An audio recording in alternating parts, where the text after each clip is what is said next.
2월 21일 주일 셋째 주 예배를 하나님 앞에 드리겠습니다. 사도신경으로 신앙 고백드립니다. 전능하사 천지를 창조하신 하나님 아버지를 내가 믿사오며 그 외아들 우리 주 예수 그리스도를 믿사오니 이는 성령으로 잉태하사 동정녀 마리아에게 나시고 본디오 빌라도에게 고난을 받으사 십자가에 못 박혀 죽으시고 장사한 지 사흘 만에 죽은 자 가운데서 다시 살아나시며 하늘에 오르사 전능하신 하나님 우편에 앉아 계시다가 저리로서 산 자와 죽은 자를 심판하러 오시리라.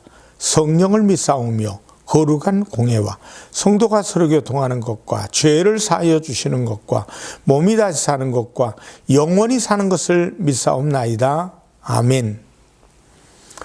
찬송가 438장으로 하나님께 찬양을 드리겠습니다.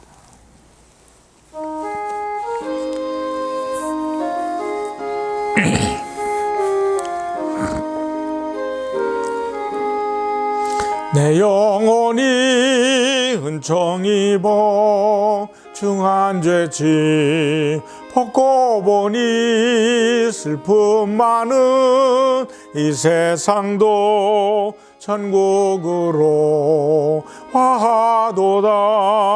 할렐루야 찬양하세. 내 모든 죄 사함받고 주 예수와 동행하니 그 어디나 하늘나라 주의 얼굴 뵙기 전에 멀리 뵀던 하늘나라 내 마음속에 이루어지니 날로 날로 가깝도다. 할렐루야 찬양하세.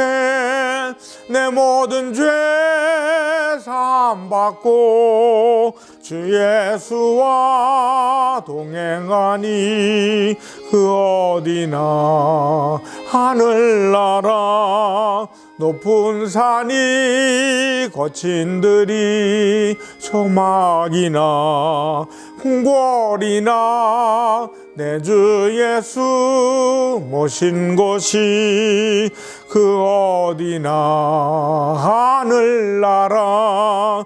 할렐루야 찬양하세.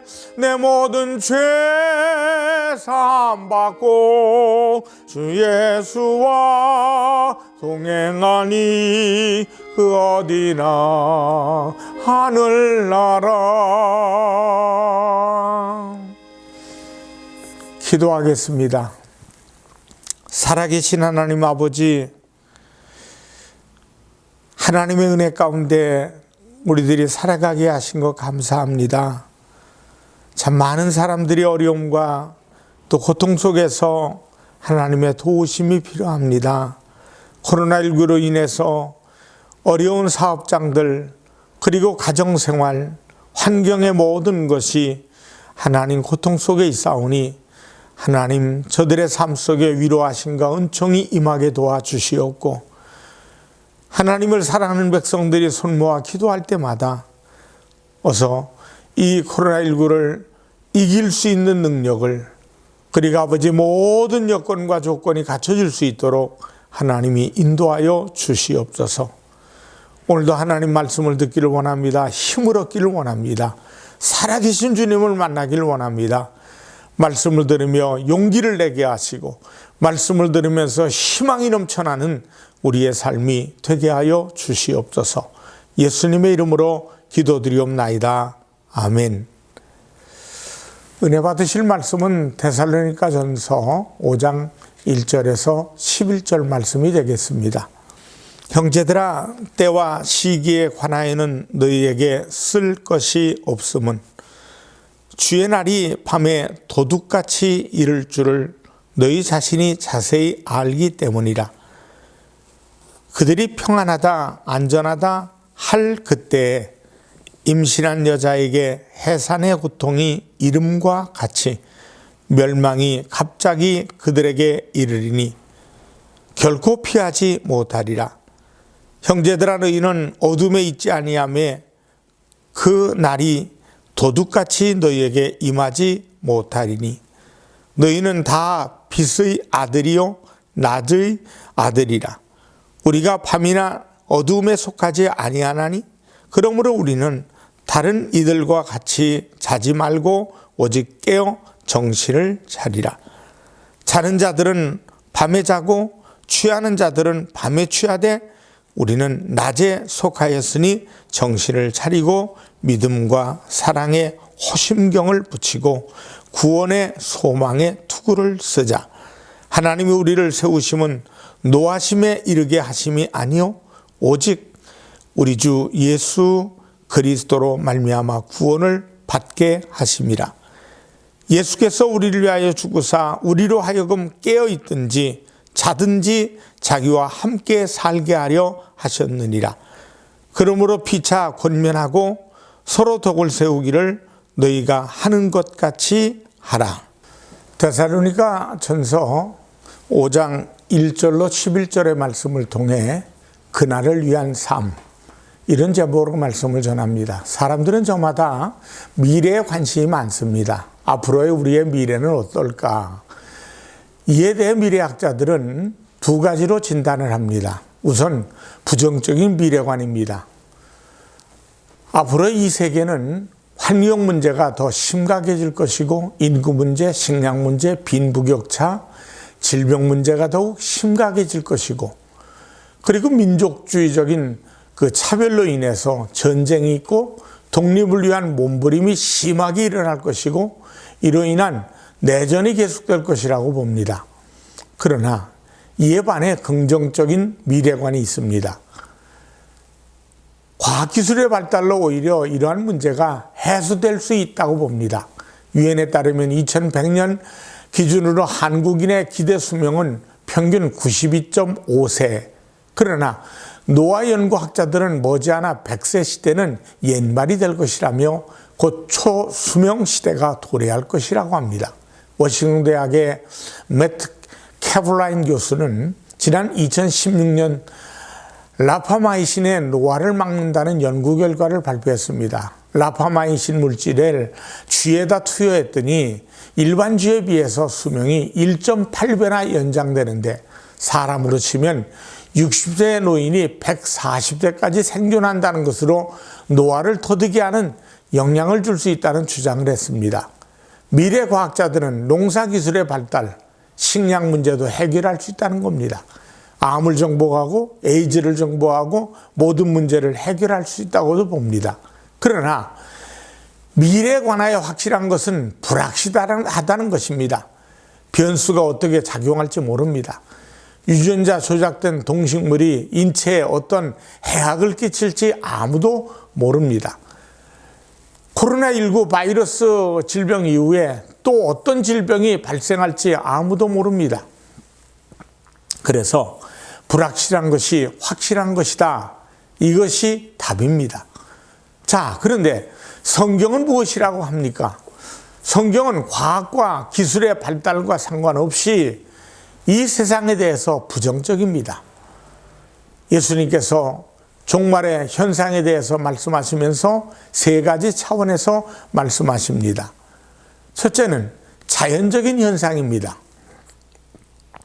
마태복음 24장 7절에 보니까 곳곳에 기근과 지진이 있으리니 곧 자연의 질서가 무너진다는 의미입니다. 가뭄으로 인해, 홍수로 인해, 폭설로 인해서 자연의 질서가 무너지고 있습니다.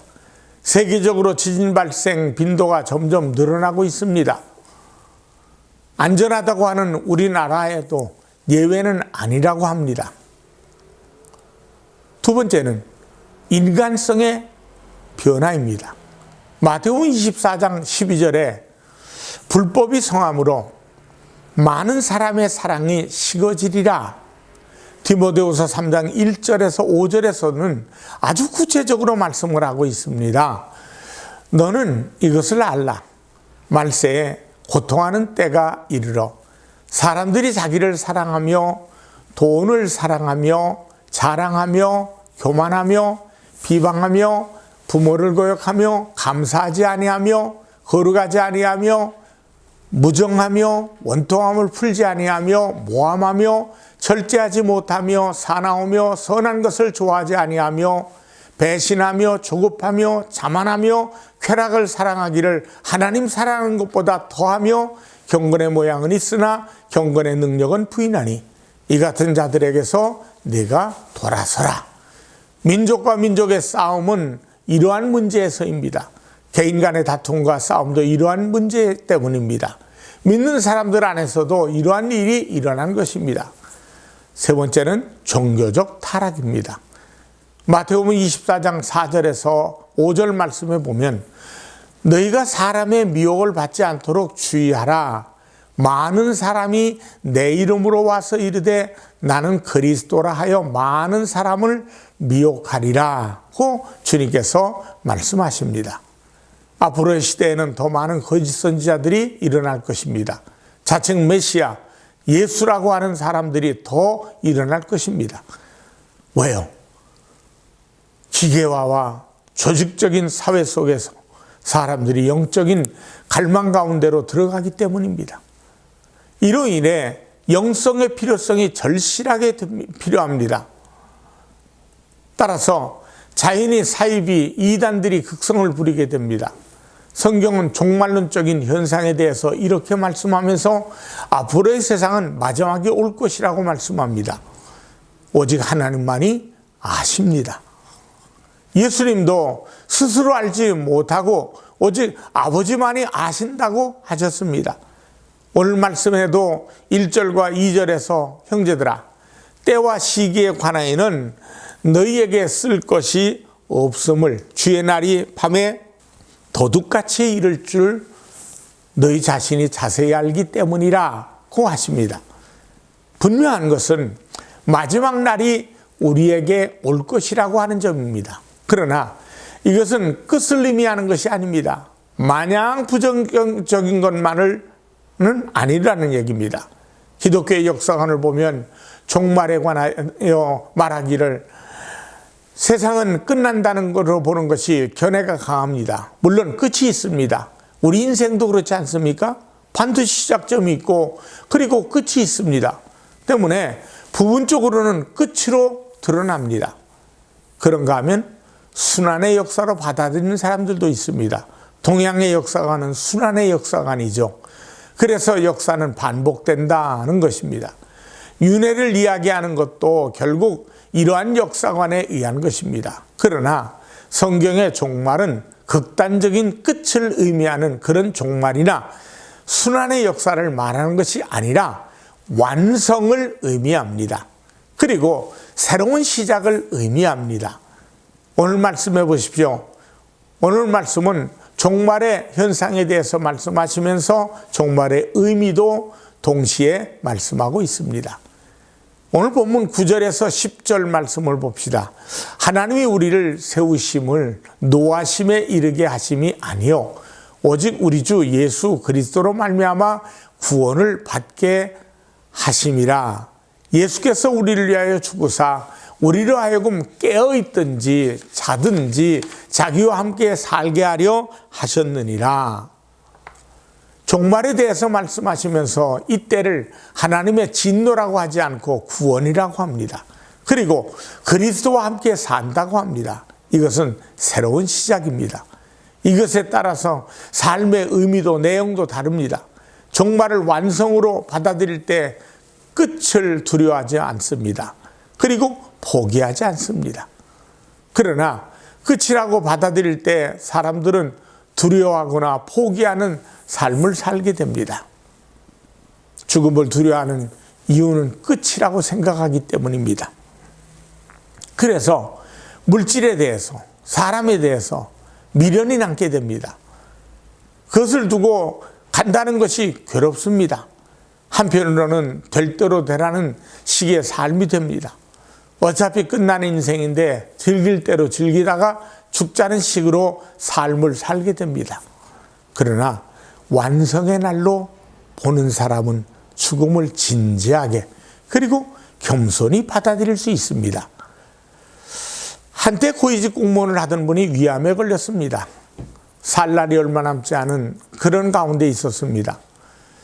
자신이 죽을 날이 얼마 남지 않았다는 것을 안 그분은 매우 큰 두려움과 고통 가운데 있었습니다. 그러한 그에게 가족들의 권고로 목사님께 전도를 받게 됐습니다. 처음에는 냉담히 거부를 했습니다. 그는 철저한 무신론자였습니다. 그리고 자신을 믿었던 사람이었습니다. 자기를 믿는다. 모든 것의 결과는 자기 자신에 달렸고 자기만이 자신을 알고 자신만이 자기를 성공으로 이끈다고 믿었던 사람이었습니다. 그러기에 복음이 그에게는 별 의미가 없었습니다. 그러한 그가 복음을 들은 후 그 마음은 조금씩 변하기 시작했고 그 목사님을 기다리기 시작했습니다. 여러 번 목사님과 만나는 가운데 그는 예수 그리스도를 영접하게 되었습니다. 영생에 대한 확신을 갖게 됩니다. 소망을 가지고 살게 됩니다. 그토록 두렵고 고통스러운 가운데 있던 그의 얼굴이 환하게 밝아지고 그의 마음에 목적이 싹트기 시작했습니다. 그것은 바로 예수 그리스도였고 그 그리스도로 말미암아 완성되는 날이었습니다. 그는 그것을 동료들에게 후배들에게 전하기 시작했습니다. 그의 죽을 날이 멀지 않았다는 소식을 많은 선후배들이 듣고 또 친척들이 찾아보면서 그때마다 최선을 다해 자신이 영접한 예수 그리스도로 와 그리고 나는 죽는 것이 아니고 완성을 향해 간다고 저들에게 전하기 시작했습니다. 사람들은 깜짝 놀랐습니다. 병의 고통으로 일그러져 있고 죽음의 두려움에 가득 차 있을 것이라고 생각했었는데 죽음을 앞에 둔 사람 같지 않고 밝고 환한 그의 얼굴과 소망에 찬 말을 보고 들으면서 많은 사람들이 믿음을 갖기 시작했습니다. 사랑하는 성도 여러분, 이것이 완성의 날을 보고 있는 사람의 모습입니다. 그러나 이것을 믿지 않는 사람은 두려움으로 삶에 대한 집착으로 가득 차 있을 것입니다. 여러분은 종말을 어떻게 보고 있습니까? 어떻게 믿고 있습니까? 종말이 완성의 날임을 믿는다면 우리는 그 완성의 날을 기대하며 준비하는 삶을 살아야 합니다. 오늘 말씀은 계속해서 그 삶에 대하여 말씀해 줍니다. 우리가 이 날을 기다리는 가운데 먼저 준비해야 합니다. 6절 말씀해 보니까 그러므로 우리는 다른 이들과 같이 자지 말고 오직 깨어 정신을 차릴지라. 깨어 준비하는 삶이 되어야 합니다. 왜입니까? 밤에 속한 자들이 아니라 낮에 속한 자들이기 때문입니다. 우리는 영원히 어두움 속에 갇혀있는 사람들이 아니라 빛 가운데 있는 사람들입니다. 빛 가운데 계신 하나님과 교통할 수 있는 방법이 무엇입니까? 깨어 정신 차리고 근신하여 기도하면서 살아가는 것입니다. 만물이 마지막으로 가까웠으니 그러므로 너희는 정신을 차리고 근신하여 기도하라고 합니다. 정신 차리고라는 말은 몽롱한 가운데서 기도하는 것, 형식적으로 기도하는 것이 아니라 내 마음과 뜻과 정성을 다하여 기도하는 것을 의미합니다. 근신하여라는 말은 얼마나 진실하게 기도하느냐입니다. 기도 없는 신앙생활, 신앙인의 생활이라고 할 수 없습니다. 어떤 분은 내게 맡겨진 일에 최선을 다하면 되지 않느냐라고 말합니다. 누구든지 최선을 다할 수 있습니다. 그러나 기도하는 자와 기도하지 않는 자는 삶의 의미와 내용이 다릅니다. 더 진실하게, 더 간절한 마음으로 기도에 할애해야 합니다. 이것이 깨어있는 자의 삶입니다.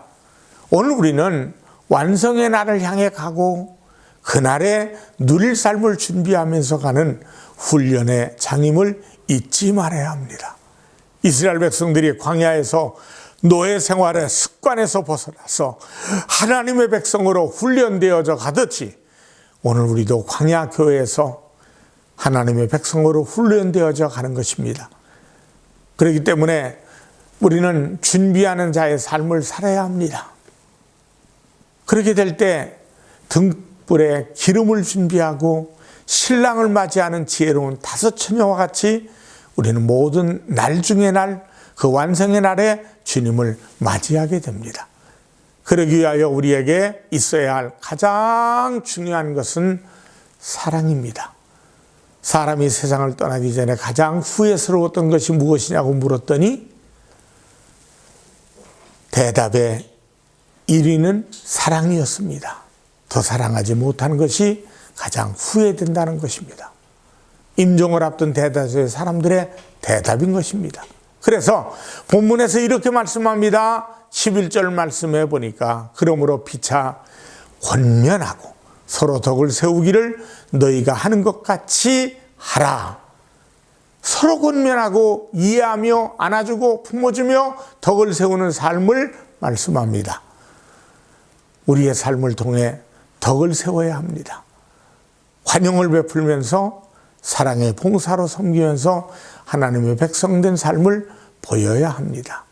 베드로전서 4장 11절 말씀에 만일 누가 말하려면 하나님의 말씀을 하는 것 같이 하고 누가 봉사하려 하면 하나님의 공급하시는 힘으로 하는 것 같이 하라. 이는 범사에 예수 그리스도로 말미암아 하나님이 영광을 받으시게 하려 함이니. 이것은 종말의식, 종말의 소망을 가진 사람답게 여유있게 당당하게 살면서 봉사라는 것입니다. 세상 사람들과 같이 현실에 안달해서 먹는 것과 마시는 것으로 인해 매이지 말고 주님 오실 그날의 소망을 가지고 살아가는 사람 옆에 당당하게 살 것을 말씀합니다. 말과 선행과 사랑으로 봉사하십시다. 이것이 하나님 기뻐하시는 제사입니다. 지금부터 하십시다. 지금 말하고 지금 미소 짓고 지금 노래합시다. 지금 선을 행합시다. 내일은 빚을 잃을지를 모릅니다. 내일은 환경이 달라질 수 있습니다. 내일은 내 마음이 달라질 수도 있습니다. 말씀을 듣는 그 순간, 깨닫는 그 순간, 느끼는 그 순간 하십시다.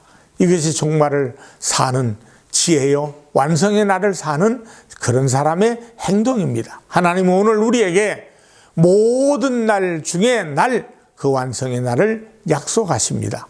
그날로 인해 두려워하지 아니하고 염려하지 아니하고 오늘이 소중하고 나의 일에 최선을 다하십시다. 그날을 위하여 덕을 세우고 그날을 인하여 축복을 받는 삶을 사십시다. 여기에 능력을 가지게 될 것입니다. 기도하겠습니다. 살아계신 하나님 아버지, 주님 오실 날이 멀지 않은 이때에 우리의 삶에 주님을 준비할 줄 아는 지혜도 있게 하시고 주님 오신 그날에 사랑하며 살며 사랑하며 생활할 수 있는 우리들의 삶이 하나님 앞에 영광이 되고 많은 사람들에게 덕이 되게 하여 주시옵소서. 예수님의 이름으로 기도드리옵나이다. 아멘. 헌금을 위해 기도드리겠습니다. 하나님 앞에 귀한 믿음의 씨앗을 드렸습니다. 하나님 나라가 이 씨앗이 심겨져서 크게 번창할 수 있는 아름다운 밑거름 되게 하시고 또 우리에게 후이되어 누르고 넘치도록 안겨주시는 복된 예물이 되게 하여 주시옵소서. 주일 감사, 선교, 건축, 하나님의 것을 구별한 11조가 하나님께 큰 영광이 되게 하시옵소서. 예수님의 이름으로 기도드리옵나이다. 아멘. 축도하겠습니다. 지금은 우리 주 예수 그리스도의 은혜와 하나님 아버지의 무한하신 사랑과 성령 하나님의 충만 교통하심이 예배드리며 영광되는 모든 이들의 삶이 이제부터 영원토록 함께 하시기를 간절히 축원하옵나이다. 아멘.